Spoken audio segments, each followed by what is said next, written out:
Cool. Hey, man. Hello. So, is it wrong that I want to make like a lot of money doing what I do? Not a bit. And I think that's. Did I just I shit over all your meaning for that song? I apologize, but I want to make some money at least, just a little bit. So basically, this ironically happened. There's a girl. There's this Twitter account that is called. I don't even remember what it's called honestly, but it's like kind of like a joke Twitter account, and it was like. Something about like, hey, can I pay you in high fives for your album, or can I pay Spotify in high fives, or something like that. And I could tell they were kind of like joking, and I was like, man, as long as I can pay my mortgage in high fives, that's great. And then I was like, P.S. your tweet was hilarious or whatever. And so a girl tweeted at me like, this is ironic considering making money, which I totally get. But behind making money, I'd say the thing is. And I wanted to like in the I guess if that is a chorus, I wanted to put in there kind of like, you know, like there are good things that cost money. It's not just that money's bad. I think it's just I'm like this even though I don't want to be. It's like I know that if I make more money, I will not be happier. And but my brain doesn't know that. You know what I mean? Yeah. You're like, money's not going to make you happy. You're like, yeah, totally. Who cares? Man, if I could sell a few more records, then I could. And then it's just like, no. I mean, there's nothing wrong with. I mean, money is necessary to live, and it can buy wonderful things that you really enjoy. I just think, like, for me, I've found that like that stuff doesn't seem to make people happy or me happy. It makes things a little easier. Yeah, I'm sure. so I've heard. After a certain, I mean, definitely, you know, if it was like an impoverished person, it's like, man. Money is necessary and helpful, but I feel like after a certain point, it's, you know, I don't think you're being happier. They did that study that was like after a certain income break, there was no difference in someone that had like 8 times as much money versus whatever. So you're gonna walk out of this interview and be like, that dude just totally didn't get my song. You're like, he missed the meaning altogether. No, you got it. And that's a valid question because it's like, you know, I feel like so people be like, well, why do you want to make any money? It's like, well, you have to make money. Well, you know, like it's a nice segue because the album just came out and it debuted pretty high on iTunes, so money might be coming your way. So I feel like we can segue that into success for an album. It's your 3rd album, right?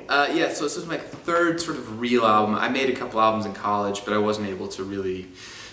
I was in college, so I couldn't tour full time. I toured a lot in college, but those were... The first probably actual release I had was 2 ago, so this is my 3rd real record.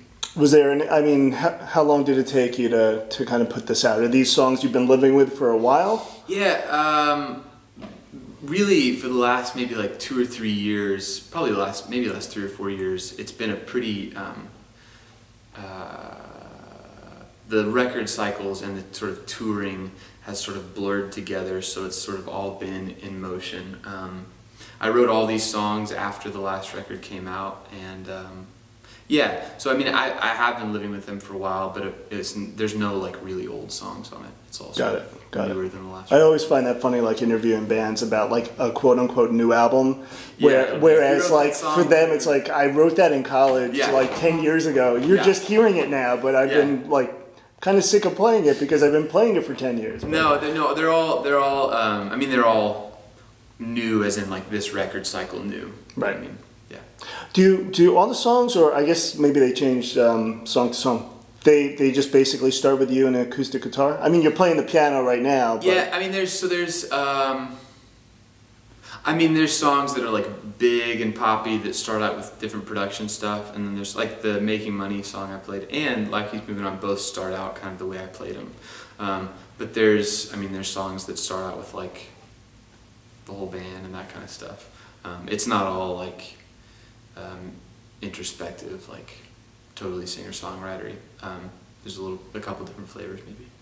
Are you conscious of how, and I ask this of like female singer-songwriters who I interview, like you're conscious that right away, whenever you break, which you already have obviously, but like the comparison train's gonna kind of start swinging in? I mean, are you aware of it? Do you just pay no attention to it? Oh man, I think,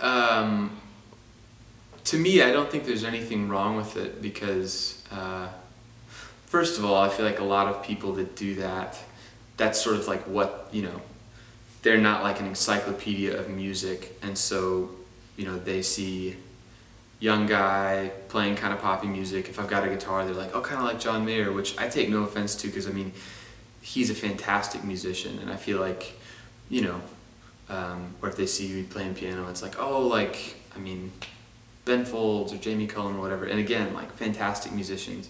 And I feel good enough about, I guess, like, the creative stuff, or art, I guess, that I'm making, that, like, I feel like it is unique, and it doesn't bother me when people are like, oh, you're like this person. Because, I mean, at the end of the day, whether or not there are those similarities, and I mean, there definitely are, because I'm influenced by anything I listen to, whether or not there are those similarities, it's like, that doesn't really affect anybody but me, you know what I mean? I guess and I don't take offense to that. I guess it would be a different thing if you were compared to some, like, you know, someone totally random that you sound like. Totally. Like, oh, and sometimes people will be like, and I don't have any, sometimes be like, oh, it's kind of like Jack Johnson if I'm playing an acoustic guitar, which I think Jack Johnson is awesome, but like, other than we both play acoustic guitar, there's probably not a ton of similarities, just because it's stylistically very different. But even that, like, that stuff usually just doesn't bother me too much, because I don't know.